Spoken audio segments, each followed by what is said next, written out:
시작하면 될까요? 아이고야.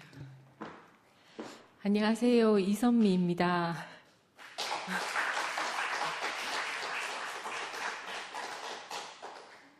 엄청 많이 오셨네요. 지난 5월 13일쯤에 상근이 오빠가 톡을 보내셨어요. 목요 모임 말씀 성기미를 하면 좋겠다는 의견이 모아졌다. 특별한 스케줄이 없으면 6월 13일쯤이 좋겠단다. 연락 줘라. 아직 시간이 많으니까. 이렇게 톡이 왔어요. 그때는 언니랑 오빠랑 여행 가시기 바로 직전이어서 제가 예전에 저였으면 한사코 고사했었을 텐데 그때 오빠한테 그렇게 답장을 썼습니다. 제가 아무 대책은 없지만 오빠 맘 편히 여행 보내드려야겠다는 마음으로 그렇게 하겠습니다 하고 보냈거든요. 그러니까 오빠가 아직 시간이 있다고 하셨던 오빠께서 바로 다음날 순성기미 표가 딱 작성된 화면을 캡처해서 보내셨어요.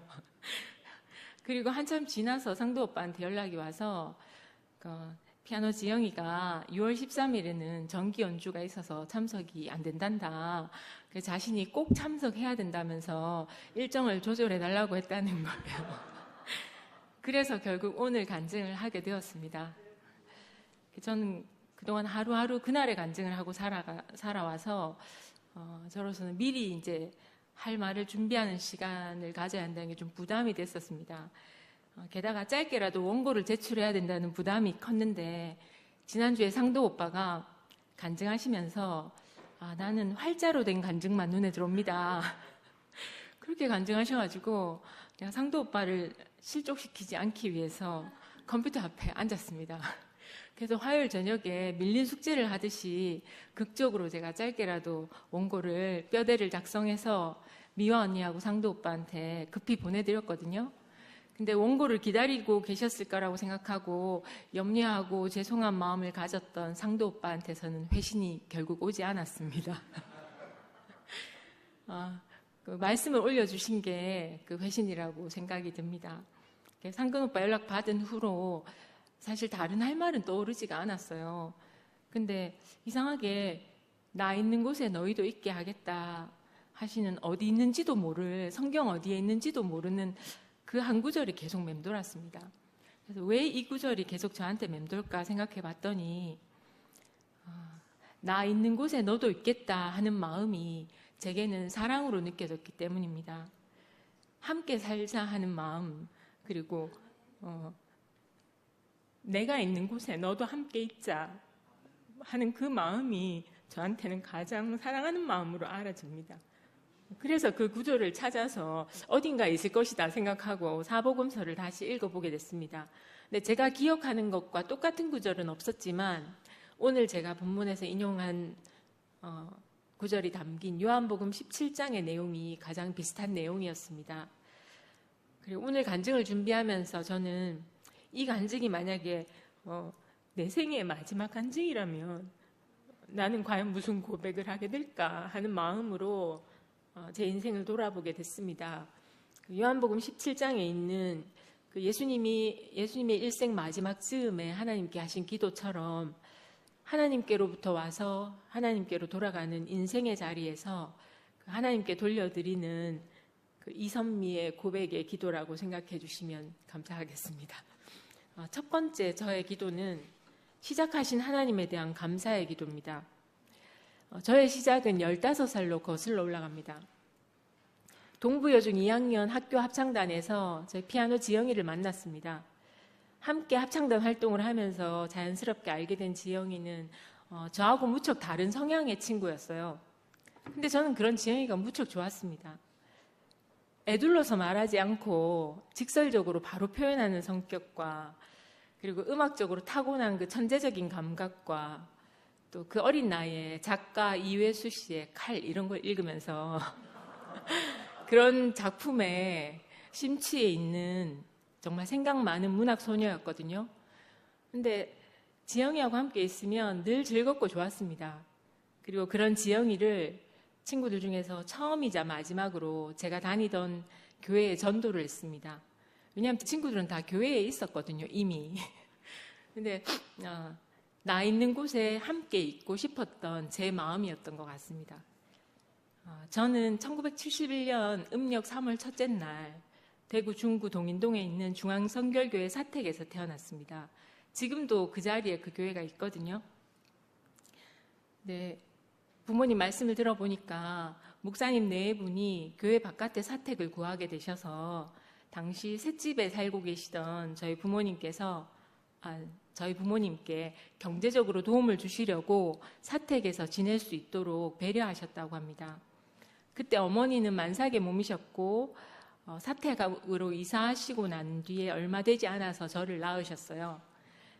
그 후로도 몇 년을 사택에서 사시다가 교회 가까이에 집을 얻어서 나오셨고 저는 대구교회로 오기 전까지 줄곧 태어난 그 교회에서 자랐습니다. 어머니는 교회에서 피아노 반주를 하셨는데요. 지금 80이 넘으셨는데도 지금 찬송가 사부 연주를 하시고 찬송을 하십니다. 그 교회에 제가 지영이를 전도했고 지영이하고 함께 학창시절을 교회에서 행복하게 지냈습니다. 두 번째 저의 기도는 불러내신 하나님에 대한 감사의 기도입니다. 지영이와 저는 서로 다른 고등학교에 진학하게 되었습니다. 같은 학교가 아니라서 자주 보지 못해서 무척 아쉬웠는데 그래도 교회에서 볼 수 있으니까 너무 좋았습니다. 그런데 고3 즈음 어느 날 갑자기 중앙성결교회를 떠나서 대구교회라는 곳으로 가버렸습니다. 선생님을 따라간다면서 가버렸어요. 그렇게 함께 있고 싶었던 제 유일한 친구는 속절없이 떠나갔습니다. 그 후에 저는 대학 입학 시험에 떨어져서 인생 처음으로 깊은 절망을 맛보게 됐습니다. 그런 저를 지영이가 집으로 초대를 했고 거기서 원선이 오빠를 만나서 처음 말씀을 듣게 됐습니다. 지영이가 따라간 그 선생님이 원선이 오빠였습니다. 제가 그날 서너 시간을 꼼짝없이 앉아서 홀린 듯이 말씀을 들었던 기억이 납니다. 그날 오빠에게서 당시에 순택이 오빠가 작업하셨던 그 보리떡 테이프 세트랑 그 양문지를 받아 들고 와서 제가 여러 번 보고 들었습니다. 그 후에 저는 재수를 시작했고 재수하는 1년 동안 원선이 오빠가 2주에 한 번씩 제가 재수하는 학원으로 찾아와 주셨습니다. 저를 재수생이 아닌 존재로만 봐주시는 유일한 사람으로 제가 느껴졌습니다.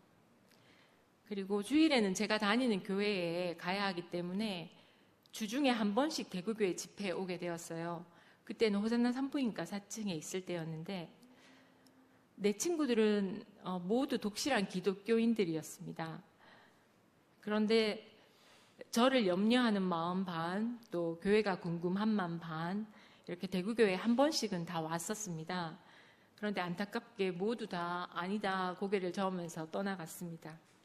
그 중에는 저의 옛 연인도 포함이 됩니다. 저희 부모님도 대구교회를 반대하셨지만 특히 그 남자친구의 부모님은 직접 와 보시고 나서 엄청 반대를 하셨거든요. 같은 교회에서 자란 친구였는데 정작 그 친구는 와서 저희 교회를 좋아했었어요. 그런데 부모님의 반대를 이길 수는 없었습니다.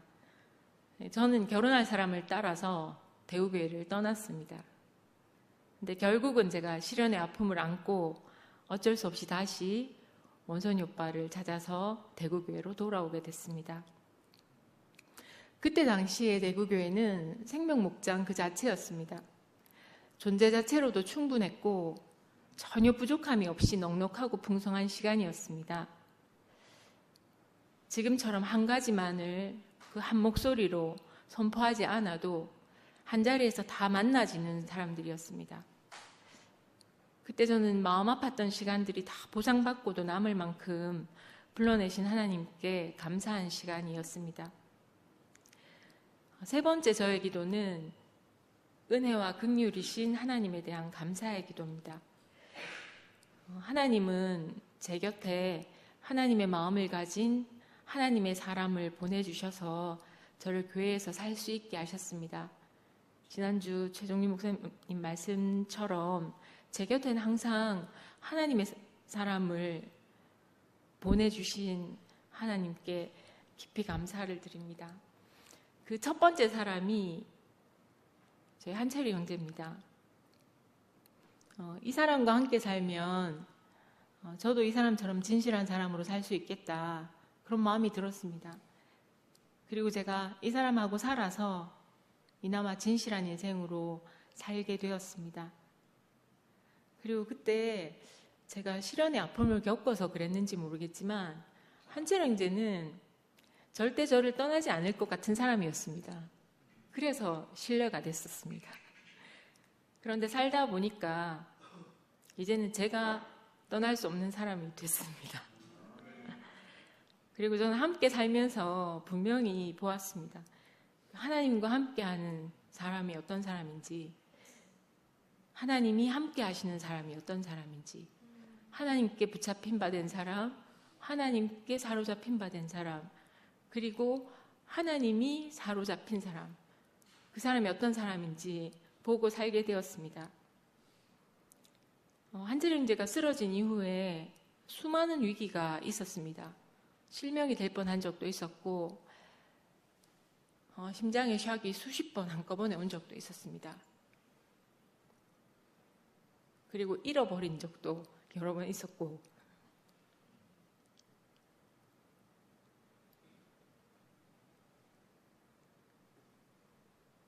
그래서 막 교통방송을 하기도 하고 그랬거든요. 그래서 한철 형제를 찾은 장소가 저기 앞산 아래 목사님 사택 근처였어요. 그 수녀원 있잖아요. 그쪽으로 겨울에 맨발로 갔어요. 그래서 거기서 찾았어요. 본능적으로 그쪽으로 간 것 같아요. 그리고 그 육교 있는데 그 목사님 사셨던 곳 있잖아요.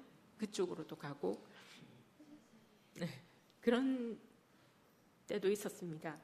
근데 수많은 위기가 있었는데 그때마다 정말 지키시고 도우신 하나님 손길을 제가 분명히 경험을 했습니다. 돌아본 말로 다 할 수 없이 힘든 시간들이 있었지만 한철 형제는 저를 하나님 앞에 인생으로 살게 해준 가장 감사한 사람입니다. 그리고 두 번째 사람은 봉순이 언니입니다. 언니는 제가 한철 형제와 결혼을 하게 됐을 때부터 제게 하나님의 마음으로 다가와 주신 분입니다. 저는 당시 언니를 잘 몰랐는데 어느 날 집에 식사 초대를 해주셨어요. 저는 아직도 그날이 생생합니다. 식사를 직접 차려주시고 그 집에 있는 두꺼운 사진첩 여러 권을 거실에서 보여주셨어요. 그리고 살아온 이야기를 해주셨는데 그 사진첩 마지막 장을 덮으면서 제게 느껴졌던 생각이, 정말 신랑밖에 없는 신부구나, 남편밖에 없는 아내구나. 근데 그 모습이 너무 아름다워 보였어요. 그리고 많은 이야기를 들려주신 것 중에 오빠가 레지던트 하시던 시절에 집에 잘 못 들어오시는데 어쩌다가 한번 오시면 잠만 주무신다는 거예요. 밥도 안 드시고 꼼짝도 안 하고. 그럴 때면 언니가 이제 주무신 오빠 발 밑에 앉아서 오빠를 하염없이 바라보고만 있다가 다시 보내셨다 하더라고요. 오빠 집에 안 계시니까 당시에 찍은 사진에는 이제 아이들하고 언니밖에 없다고 그러셨던 기억이 납니다. 당시에 저는 이제 교회 자매들하고 잘 어울리지 못했어요. 그리고 게다가 이제 순진한 한철 형제를 시험에 들게 한 자매로 눈총을 많이 받았습니다. 그래서 그런 제 모습이 안타까워 보이셨다고, 그래서 언니가 제게 다가오셨다고 하셨습니다. 그렇게 언니는 제게 와주셨고, 우리는 그 후로 둘도 없는 자매가 되고 또 친구로 또 사랑하는 사람이 되었고, 저는 언니만 있으면 되는 사람으로 살았습니다. 언니는 진짜 투명하고 진실한 사람이에요. 지난번 순복음교회 혼자 가시게 됐던 일 기억하시죠? 또 그리고 또 최정희 목사님이 말씀하시게 되면 다시 오겠다고 또 돌아오시게 됐었잖아요. 지금 좀 아득하게 느껴지긴 하는데 그렇게 할 수 있었던 것도 사실은 언니가 너무 투명하고 진실한 사람이기 때문에 가능했던 일이라고 생각이 듭니다. 중요한 건 지금 우리가 함께 있다는 사실이죠. 정말 하나님께 너무 감사합니다. 진짜 잊고 살고 있었는데 지금 생각하니까 참 아찔한 순간이었다는 생각이 듭니다. 예전에 그 여름 집회를 가는 길에 차 안에서 이제 상근이 오빠 차를 같이 타고 가던 길이었거든요. 근데 그때 언니 어떤 이야기를, 속상했던 이야기를 해주셨었는데 제가 언니 되게 억울하겠다. 사실이 아닌 오해를 받으면 참 억울하겠다 했더니 언니가 아무렇지도 않게 괜찮다 하면서 하나님이 다 아시잖아. 그러셨어요. 그리고 내가 그런 사람이 아닌데 뭐. 그럼 됐지. 이렇게 얘기하셨어요. 근데 저는 그 모습이 되게 담대해 보였어요. 그래서 언니는 오해를 받더라도 하나님의 연유로 손수건이 있는데 쓸 줄 모르는 사람. 언니는 하나님의 연유로 억울함이 없는 담대한 사람이구나. 그렇게 생각이 들었습니다. 저의 대구교회 생활은 사실 언니가 있어서 숨쉬고 살 수 있었던 시간들이었습니다. 한철 형제가 쓰러진 후에 그 긴 시간 동안 올해가 20년째더라고요. 네, 벌써 20년째더라고요. 근데 그 시간 동안 줄곧 이제 언니는 마치 제 마음 안에 들어온 사람처럼 함께 아파해주고 또 깊이 사랑해주고 넉넉히 위로해주고 그랬었습니다. 저희 여기 식당교회에 있었던 시절이 있었잖아요. 그때 한참 이제 많이 아팠을 때인데 그때는 막 교회에서 도시락 싸갖고 순모임 할 때였거든요. 근데 저는 이제 딴 데 있지 못하고 방송실 뒤에 있다가 한철 형제가 나가면 바로 집으로 가야 되는 상황이었어요. 그래서 그 방송실 안에서 교회 안을 보는 저는 항상 다른 세상에 있는 사람 같았거든요. 그리고 다들 누리고 있을 때 저는 언제라도 여차하면 갔어야 되고 어느 날은 제가 도시락을 싸갖고 왔었는데 도시락을 놓자마자 같이 나간 적이 있었어요. 한철 형제가 잊지를 못해가지고. 근데 그 시절을 생각하면 매주 이제 교회 올 때 방송실 밖으로 나가지도 못하는 저를 항상 언니가 보러 방송실 그 테이프 파는 그 창구 있잖아요. 그쪽으로 와서 저를 보고 가주셨던 기억이 나고 그렇게 보고 나면 저는 또 다시 살 수 있는 힘이 생기고 그랬습니다. 많은 사랑을 입었지만 언니의 결정적인 사랑은 저를 2PM으로 불러내주신 일이었습니다. 당시 교회 상황을 저는 전혀 모르고 있었거든요. 근데 이제 그런 저로서는 엄청난 충격이었어요. 그때 상황이. 하지만 이제 매번 한철 형제를 찾으시던 목사님을 생각하면 저 스스로는 도저히 옮길 수 없었을 것 같아요. 만약 언니의 강권하는 마음이 아니었다면 어쨌을까 하고 생각하면 정말이지 좀 아찔합니다. 전 창세기 모임 때 한철 형제한테 목사님이 이게 인생이지. 한철아, 너는 자매가 돈을 버니까 넌 지금처럼 주님만 찬양하면 돼. 라고 화답하셨던 말씀을 듣고 그 말씀이 그때 제게는 인생의 정의가 됐었어요. 그래, 이게 인생이지. 우리가 하나님 말씀에 반응하고 화답하는 게 이게 인생이지. 그렇게 살았는데 저희가 2PM으로 옮기고 나서 얼마 지나지 않아서 목사님이 고별 설교를 하시던 날에 당신은 멀리 떠나고 싶지만 혹시나 응급 상황이 생겼을 때 병원이 멀면 한철이처럼 될 수도 있다. 그래서 내가 멀리 떠날 수가 없다. 라고 말씀하시는 걸 들었어요. 현장에서 듣지 않았지만 저는 그 말씀이 굉장히 혼란스럽고 마음이 아프고 상처가 됐었습니다. 왜냐하면 이게 인생이지 하셨던 그 마음은 어디 가셨을까? 굉장히 혼란스럽고 마음이 아팠어요. 근데 한편으로는 제가 그 현장에서 말씀을 듣지 않은 게 감사하다는 생각이 들었어요.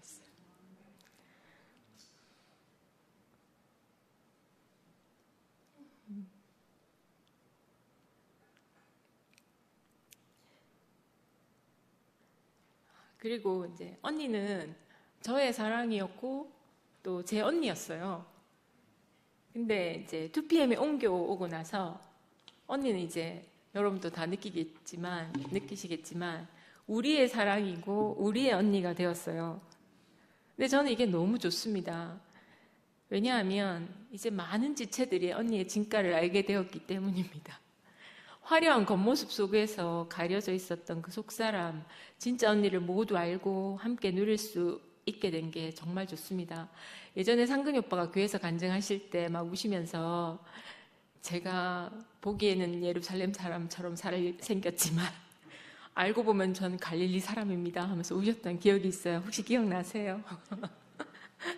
그러니까 언니 오빠는 좀 대표적으로 그런 오해를 받는 사람들이었죠. 근데 언니도 그렇습니다. 근데 언니가 2PM에 와서 모두에게 사랑받고 또 모두에게 사랑으로 품어주시는 그런 모습을 보면서 정말 신기하다. 하나님 하신 일이 정말 신기하다. 그런 생각을 했고요. 또 무엇보다 언니한테 언니가 생겨서 너무 좋습니다. 언니는 항상 제일 언니였기 때문에 의지할 사람이 없었거든요. 근데 2PM 와서 언니가 의지하는 언니들이 생겨서 저도 너무 마음이 좋습니다. 그리고 얼마 전에 미아 언니가 간증 올렸잖아요. 우리 현정이가 불안해하고 있었는데 요양원에서 봉수희 언니가 언니 믿지? 평생 우리 함께 살자 하셨다는 말씀에 현정이가 안정을 찾았다 그랬잖아요. 저는 그 마음을 너무 잘 알 것 같아요. 근데 누구라서 우리한테 그렇게 말해줄 수 있을 것이며 누구라서 우리의 불안한 마음을 편안하게 할 수 있을까? 저는 현정이 마음이 제 마음이고 또 제 마음이 현정이 마음일 거라 생각합니다. 그러니까 우리 모두를 결정적인 사랑으로 품어준 언니가 제 앞에 있어서 너무 감사합니다. 그리고 세 번째 사람은 상근이 오빠입니다. 2004년 8월 31일 아침에 한철이가 쓰러졌거든요. 저는 그날 그 계약 전날이어서 전 직원 출근일이었어요. 그래서 회의를 하고 있는데 전화가 한철이가 병원에 있다는 거예요. 늘 건강하던 사람이었기 때문에 저는 정말 걱정 없이 운전해서 영대병원을 갔어요. 갔는데 응급실에 저 안에 이제 사람이 있는데 드라마처럼 진짜 의사 선생님이 저한테 와서 가망이 없다는 거예요. 네? 하니까 곧 죽을 거라는 거예요. 그럼 만약에 혹여라도 만약에 살아난다 하더라도 뇌사고나 식물인간으로 살 거라고 그렇게 말씀하셨어요. 그날 아침에 전 출근하느라 너무 바빠가지고요. 한철인데 아침을 못 챙겨줬어요. 그리고 현관에 배웅을 못했어요. 근데 한철인데가 그날따라 제가 막 화장을 하고 있는데 제 옆에 앉아서 제 머리를 쓰다듬으면서 사랑하는 우리 선미 하면서 이렇게 머리를 쓰다듬는 거예요. 그래서 제가 늦겠다 빨리 가라 하면서 가면서 저거 마셔래 하면서 아침을 못 차려줘가지고 근데 한철인데가 안 가고 자꾸 저한테 사랑하는 우리 선미 하면서 머리를 쓰다듬었어요. 그리고 간 사람이 곧 죽는다는 거예요. 제가 얼마나 자책이 됐겠어요. 여러분 밥 잘 챙겨주십시오. 그리고 사랑하는 우리 선미 할 때 제가 나도 사랑해 이 말 못했거든요. 근데 죽는다는 거예요. 제가 그게 너무 후회가 되는 거예요. 그리고 저는 이제 한철이 제가 결혼하고 저한테 전적으로 사랑을 쏟아줬기 때문에 제가 늘 마음속으로 이렇게 생각했거든요. 내가 평생 갚으리라. 내가 평생 살면서 이 사랑을 갚아야지. 평생이 저한테 허락된 줄 알았어요. 근데 이 사람이 죽는다는 거예요. 눈을 못 뜬다는 거예요. 그러니까 사랑은 내일로 미루시면 안 됩니다. 지금 사랑한다고 표현하시고 밥 차려주시고 손잡아주시고 안아주시고 그렇게 하세요.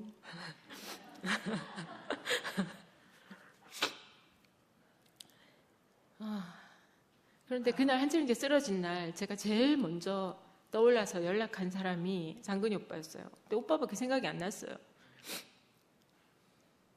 근데 영대병원에 이제 입원해 있는 동안에 오빠가 매일같이 찾아와 주셨거든요.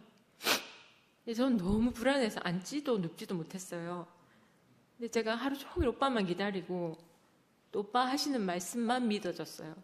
의사들이 여럿이 와서 뭐라고 말했지만 저는 제 귀에 들어오지 않았어요. 저녁에 오빠가 와서 말씀하시는 것만 믿어졌거든요. 그런데 이제 나중에 들어보니까 봉순이 언니가 오빠가 그렇게 말씀하셨다고, 환절인제가 엄지발가락이 하나 움직이는 걸 보셨다고, 그래서 거기서 희망을 보셨다고 하셨다 하더라고요. 그리고 오늘 그리고 제가 하도 많이 우니까 형제자매들이 이제 병문안을 오면 제가 더 우는 거예요. 그래서 오늘은 그 병문안 가지 말라고 광고하셨다 하더라고요. 근데 제가 너무 우느라고 눈도 못 뜨고 막 계속 울고 있으니까 오빠가 오셔서 저보고 그러셨어요. 선미야, 눈 떠라. 이제 울지 말고 눈 떠라 하면서, 눈 떠서 현실을 직시해라. 한철이가 우리 앞에 살아있지 않냐. 그렇게 말씀하셨어요.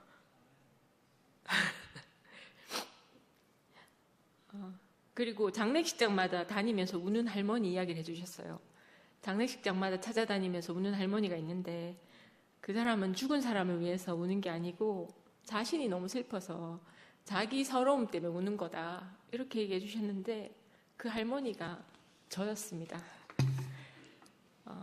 그래서 그때부터 덜 울게 됐어요. 근데 한철인제가 한 달이 지나도 눈을 안 뜨는 거예요.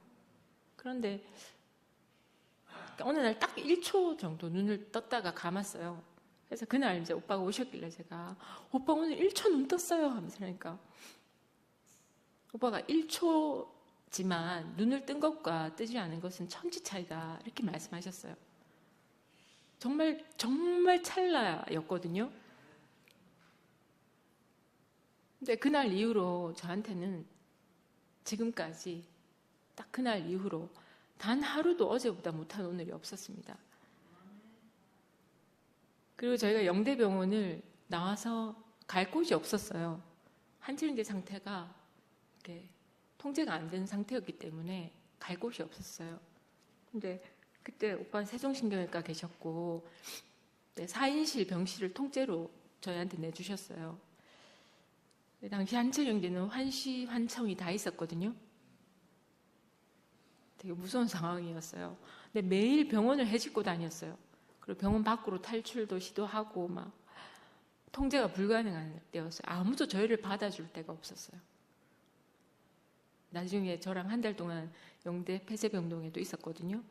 근데 그때 한철영제를 밤새 쫓아다니다가 저는 이제 그 병실에서 그 칠곡 매천초등학교에 출퇴근을 했어요. 지금 생각하면 어떻게 그렇게 다녔지 싶은데 병원에서 한철인제랑 있다가 제 동생이 와서 한철인제를 봐주면 저는 출근했다가 또 출퇴근해서 그 병원에서 다녔어요. 근데 그때는 그냥 내일이면 나아질까 이런 생각. 이렇게 20년이 흐를 줄 몰랐어요. 그러니까 근데 하루하루 살았습니다. 근데 그때 한철인제가 다른 병실을 막 헤집고 다니는 거예요. 환자들 자고 있는데 막 병실에 가서 막 헤집고 다니니까 제가 어쩔 줄 모르겠는 거예요. 그리고 오빠한테도 너무 죄송한 거예요. 그래서 이러다 환자들이 다 나갈 것 같은 거예요. 제가 오빠한테 오빠 너무 죄송하다고 말씀드렸더니 오빠가 괜찮다. 이 사람들은 병이 나오면 다 떠날 사람들이다. 근데 너하고 안철이는 평생 나하고 살 사람이잖아. 그렇게 말씀하셨어요. 그 말씀이 제 신비에 새겨져서 저를 살게 했고 오늘도 그 실제를 경험하고 살고 있는 게 너무 감사합니다. 그리고 저는 이제 여름 집회에 대한 상반된 기억이 있습니다. 하나는 제가 예은이를 가졌던 예은이가 8월 20일 생이거든요. 한여름에 애를 낳았는데 제가 만삭 때 너무 힘들었어요. 근데 그 더운 여름날에 제가 여름 집회를 갔는데 한철형제는 집회를 가면 항상 비디오를 찍잖아요. 근데 그때 상황이 왜 그랬는지는 모르겠지만 비디오 녹화를 해야 되는 방이 너무 뜨거운 방이었어요. 너무 좁고 덥고 뜨겁기까지 한 방이었어요. 왜 그랬는지 모르겠어요. 그런데 그 장소밖에 비디오를 녹화할 곳이 없었어요. 그러니까 복사할 곳이 없었어요. 그래서 밤새도록 한철이는 그 비디오를 녹화해야지 집회 마치는 날 해외에 포장해서 보낼 수가 있는 거예요. 저는 만삭에 땀 뻘뻘 흘리고 옆에 있고, 근데 한철이는 제가 봐도 막 불평 하나 없이 이걸 이제 시간에 맞춰서 녹화해야 된다는, 복사해야 된다는 마음, 일념으로 그렇게 여름 집회를 지냈던 기억이 나고요. 저는 이제 여름 집회를 누리기만 할 수 없었기 때문에 그 후로도 여름 집회를 별로 좋아하지 않았습니다. 그리고 고생하는 한철형제가 늘 안쓰러웠고, 근데 한철형제는 항상 기꺼이 감사하는 마음으로 그 일을 하고 보람되게 생각했습니다. 한철형제가 아픈 후로 지금까지도 한철형제는 갑자기 나가버릴 수가 있기 때문에 저희 집에는 응급 상황에 대처하기 위해서 항상 안에서 자물쇠를 잠그고 있거든요. 그래서 저희가 여름 집회를 간다는 건 좀 상상할 수 없습니다. 왜냐하면 안에서 잠글 수가 없기 때문에. 여름 집회는 우리에게는 항상 다른 나라 이야기 같았어요. 그런데 그런 저희에게도 여름 집회에 갈 기회가 생겼어요. 왜냐하면 상근이 오빠랑 봉순이 언니가 숙소를 구하셔서 저희랑 함께 지내주셨거든요. 그래서 여름 집회 가면 저희 넷이 나란히 누워서 잤어요. 그러니까 오빠랑 언니랑 저랑 한철이랑 나란히 누워서 잠도 자고 밥도 먹고.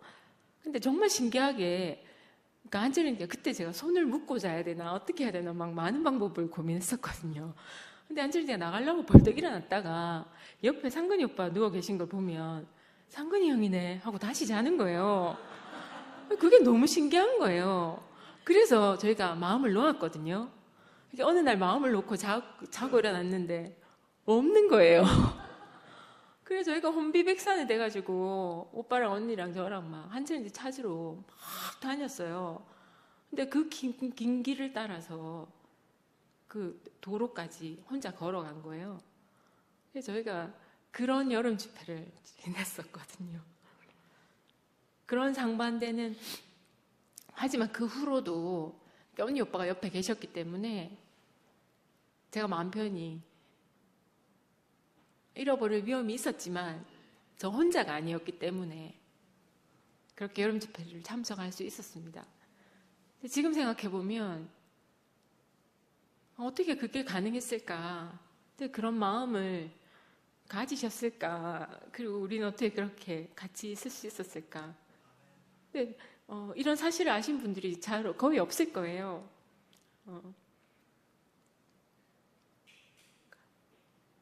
근데 제가 어제 저희 여름 집회 신청하고 송금했습니다. 2PM 여름 집회 작년에 신청했다가 못 갔거든요. 취소했었는데 올해는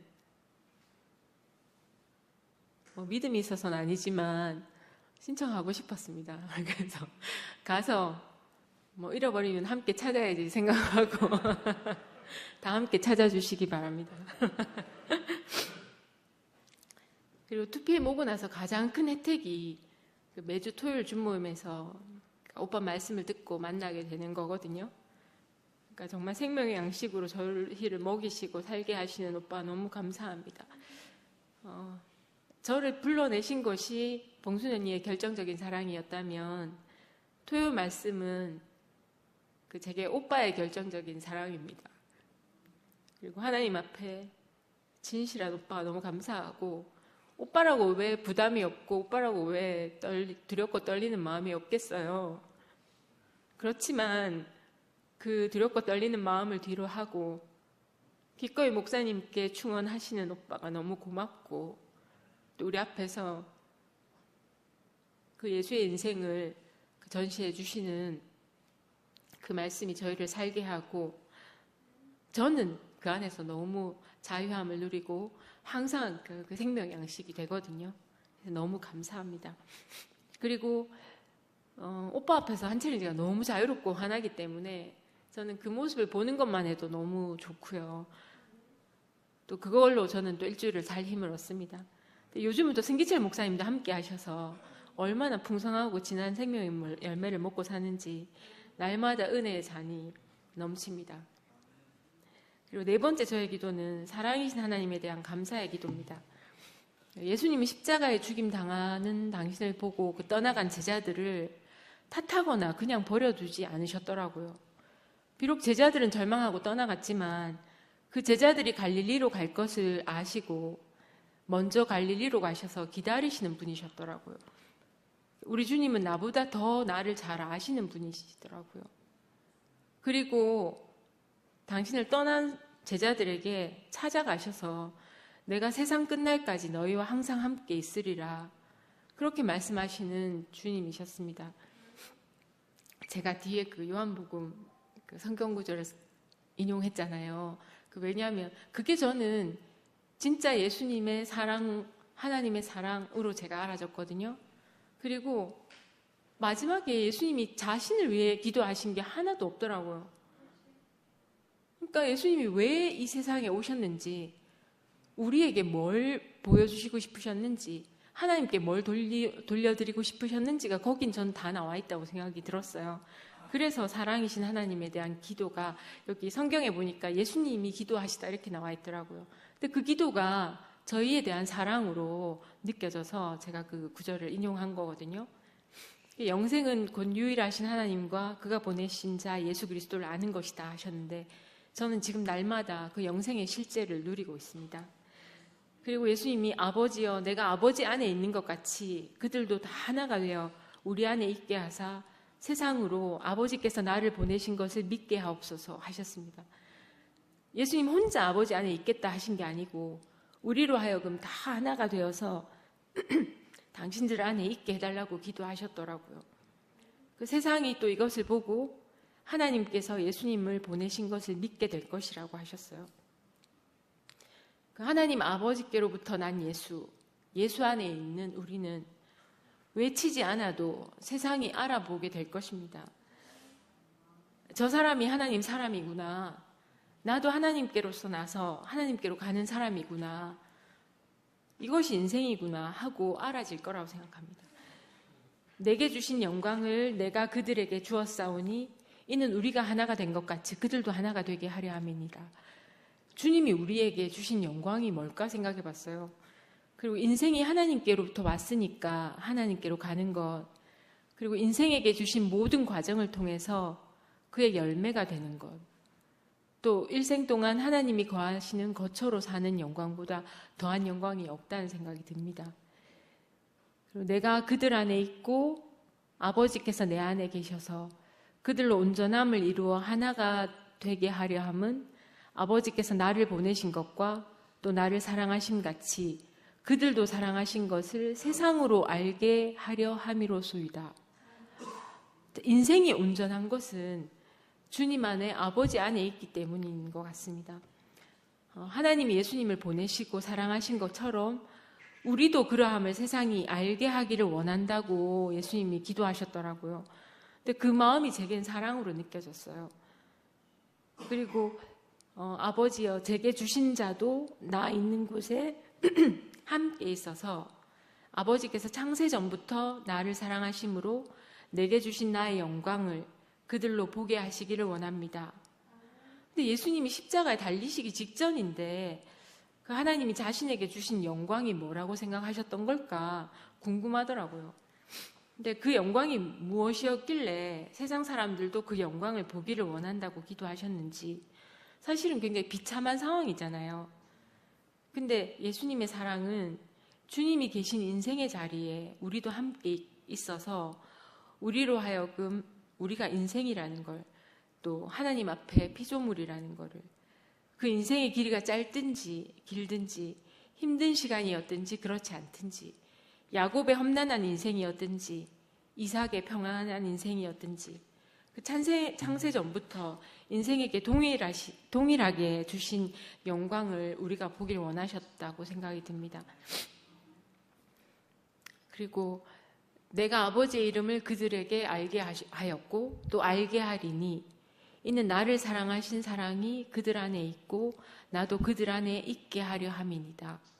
그러니까 예수님은 일생을 통해서 하나님의 이름을 우리에게 알게 하였고, 저도 일생을 통해서 결국은 내가 하나님에 대해서, 나를 시작하신 하나님에 대해서 알게 되었고, 또 내가 내 일생을 통해서 그 하나님을 증거하고, 그 예수님이 일생을 통해서 증거하셨던 그 삶을 저도 증거하면서 사는 거라고 생각이 들었습니다. 그리고 끝으로 하나님의 거처와 양식이 되는 사람인데요. 그러니까 지난주에 토요줌에서 상근이 오빠가 하신 말씀이고, 또 지난주에 목사님께서 그 하나님 사람에 대해서 하신 말씀이 제게 최근 남은 양식이어서 이 말씀을 드리고 마무리를 할까 합니다. 그 거처와 양식은 살기 위한 조건이잖아요.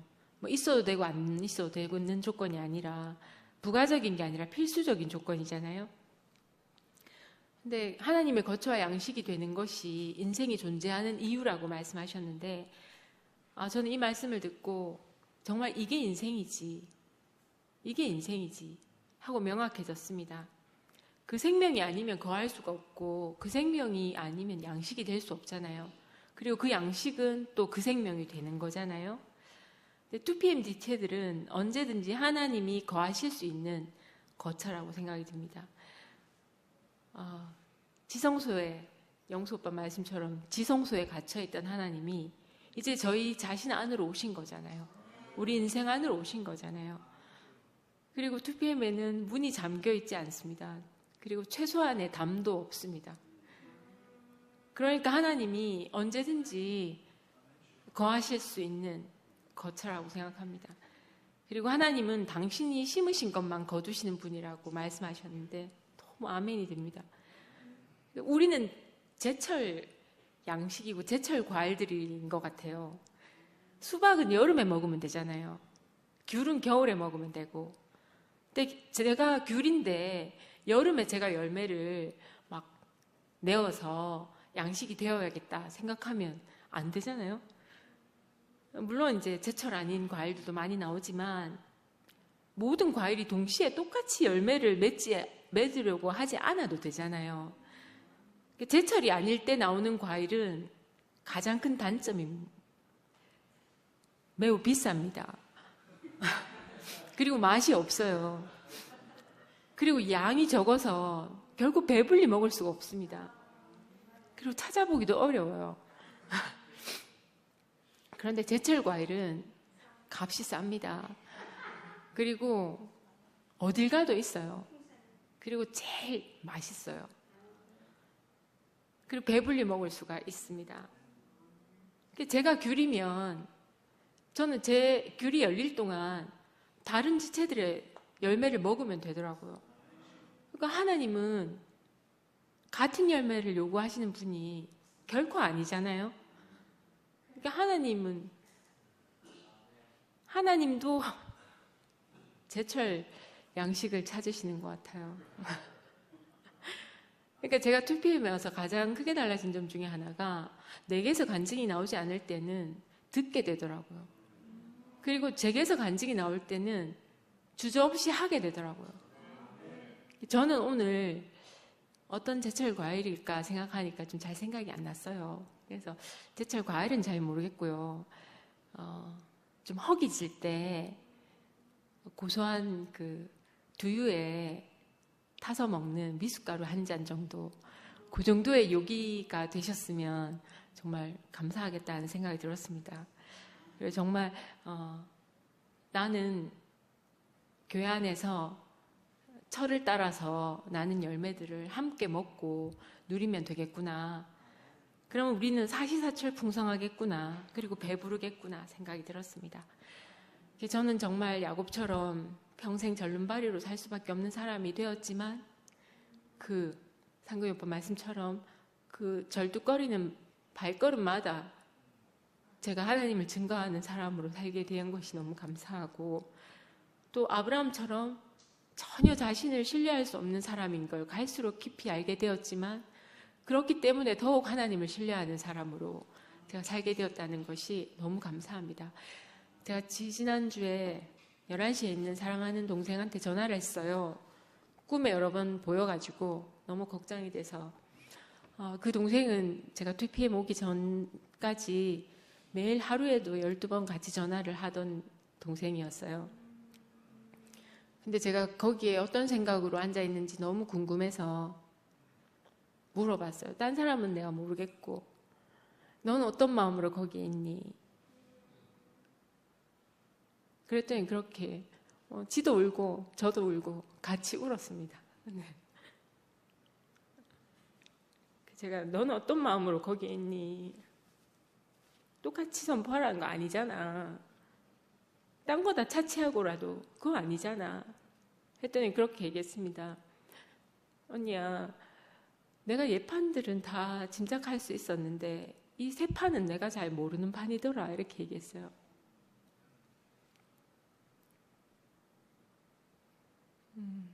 세 판인지 오래됐잖아요. 근데 아직도 그 세 판이 뭔지 잘 모르겠어서 내가 모르지만 뭔가 있을 것이다 하고 있는 거구나 하는 생각도 들고, 제가 그랬으면 대화하면서 모든 걸 다 차치하고라도 니하고 내하고 못 만나잖아. 그 신몬내가 뭐라고, 네가 내한테 전화 못 하는데 그게 뭐라고, 니하고 내하고 못 만나는데 그게 뭐가 진리인데, 니하고 내하고 못 만나는데 그게 어떻게 복음인데, 그렇게 얘기했어요. 그래서 제가 목사님이 우리 사랑하는지 잘 모르겠다. 그렇게 한철영제를 찾으셨는데 한 번도 전화 안 하시던데 그랬어요. 그랬더니 누구보다 기다리실 거다 언니야, 그렇게 얘기하더라고요. 제가 그 자매 마음을 모르는 건 아니지만 제가 그랬어요. 다른 건 다 떠나서라도 니하고 내하고가, 니하고 내하고 못 만나잖아. 니가 내한테 전화 못 하잖아. 천에 없는 진리가 무슨 소용이 있노? 그래서 지도 울고 나도 울고 그랬습니다. 근데 분명히 만날 날이 있겠죠. 근데 하나님이 하신다 이 말씀이 답이잖아요, 사실은. 근데 하나님이 하실 것이다 하는 말 뒤에 숨는 저희가 있더라고요. 그래서 제가 아닌 줄 알고 있는데 그냥 보고 있는 건 정말 아닌 것 같다, 그렇게 얘기했어요. 그래서 용기 내어서 아니라고 말해주는 언니 오빠들 계신 게 나한테는 너무 구원이었고 위로였다고 얘기했고, 저처럼 제 힘으로 제 발로 옮길 수 없었던 사람들도 불러내주신 분이 있었기 때문에 옮길 수 있었고, 사실 가까운 함께 가는 교회에 간 동생도 저희 교회 쪽으로 고개를 못 돌리겠다 하는 동생도 있어요. 그러니까 교회 안을 정말 못 오겠다는 동생들도 꽤 있어요. 근데 저도 지금은 좀 나아졌는데 그 지하에 차를 세우고 올라오는 길이 굉장히 험난하고 멀게 느껴질 때가 많았거든요. 그리고 누굴 마주쳤을 때 반응이 너무 다 다르기 때문에 어떤 분은 얼싸안고 다독여 주시는 분도 있고, 어떤 분은 너무 상처화되는 분도 있고, 제가 화장실도 이제 가기가 좀 편치 않고 그런 적도 많았거든요. 그런데 지금은 제가 가장 달라진 게, 제가 그 동생 보고 그랬어요. 나는 전화할 수 있다, 이제. 나는 이제 네 만날 수 있다. 저도 그전에 못 그랬거든요. 근데 함께 가는 교회에 간 동생도 그렇고, 지금 11시에 있는 동생도 그렇고, 나는 이제 거리낌 없이 볼 수 있고, 만날 수 있고, 말할 수 있다. 그랬어요. 그래서 내가 왜 옆에서 목사님한테 직언을 안 하노, 충언을 안 하노, 아무도. 나도 못하지만, 그래서 저는 오늘 하려고요. 제가 직접 찾아가서 뵐 용기는 없어요. 근데 목사님이 한철인제를 너무 사랑하셨고 또 잘 아시다시피 한철인제가 목사님밖에 없잖아요. 저는 목사님께서 최근 말씀 중에 다 싫어서 떠났다라고 말씀하시는 말씀을 듣고 목사님 아니라고 말씀드리고 싶어요. 싫다고 피할 수 있는 게 운명이 아니잖아요.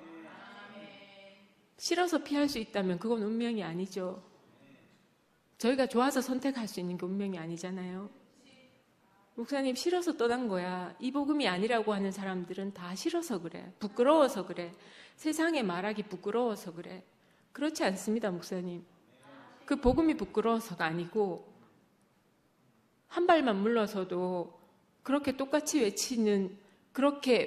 외쳐야 된다고 하는 그게 아니기 때문입니다.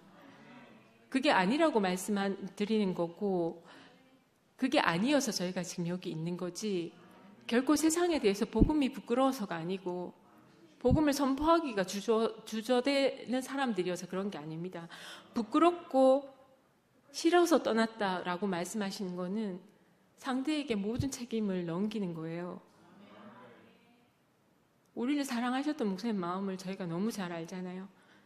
저희가 결혼할 때 항상 목사님이 결혼하는 사람들에게 하나님이 내 인생을 골고루 은혜 베푸셨듯이 이들에게도 똑같이 그 은혜를 베풀어 달라고 그렇게 기도하셨어요. 왜냐하면 목사님이 경험하신 하나님을 저희한테 주셨잖아요. 이렇게 저희도 모르는 하나님을 줄 수는 없단 말이죠. 모르는 예수를 전할 수는 없습니다. 각자가 다 우리에게 경험된 하나님, 우리에게 경험된 주님을 전하는 거기 때문에 목사님 저희는 그런 마음으로 여기 있는 게 아닙니다. 제가 가까이 찾아가서 말씀드릴 수는 없지만 목사님 행여라도 이 영상을 보시게 된다면 매일같이 한결같이 목사님을 사랑하는 그리고 매일같이 목사님 이야기를 하는 한철인제 마음을 다시 한번 생각해 봐 주시고 그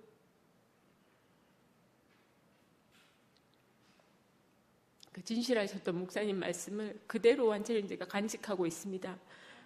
그리고 저희가 그 마음을 살아내고 싶습니다. 주님을 찬양합니다.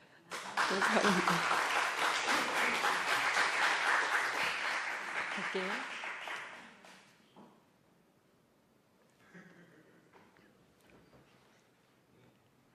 기도하겠습니다. 하나님 아버지 감사합니다. 저희 모든 인생이 하나님께로부터 나서 다시 하나님께로 돌아가는 인생임을 거기에는 아무도 예외가 있을 수 없음을 사랑하면서 깊이 깨닫게 하심을 감사합니다. 우리 모두가 하나님이 언제라도 거하실 수 있고 하나님께 언제라도 양식이 될 수 있는 그런 인생으로 살 수 있게 하신 은혜 너무너무 감사합니다. 우리의 모든 인생을 들어서 하나님의 영광을 나타내기를 원하고 저 인생을 하나님께서 내셨으니 또 하나님께로 돌려지기를 원합니다. 저 인생을 시작하시고 불러내시고 은혜와 긍휼을 베푸시고 사랑으로 열매를 맺게 하신 주님을 영원히 찬양합니다. 예수님 이름으로 기도합니다. 아멘.